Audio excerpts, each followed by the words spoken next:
Hindi ho ba nagkaroon dito ng, pagtatakip o pagtatago dahil kailan ba nagdesisyon itong St. Timothy Construction Corporation na yung kanila po may-ari pala tatakbong mayor sa Pasig? 'Di ho ba Yun po di kasi ba opo, go ahead sir.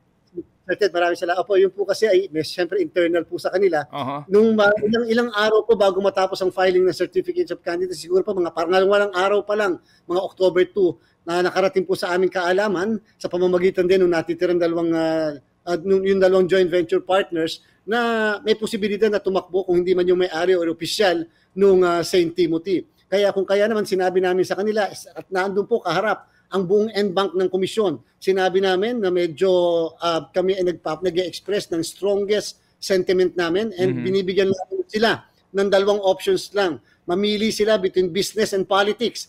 Ibig sabihin, pag pinili nila ang negosyo, then they should not run.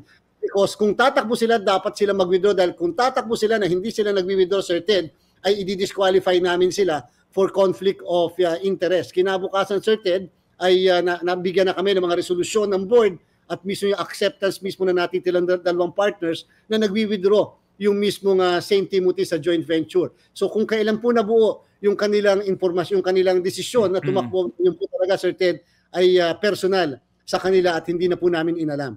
Ted Filon at DJ Chacha ngayon nasa Radyo 5 92.3 News FM Monday to Friday 6 to 10 a.m.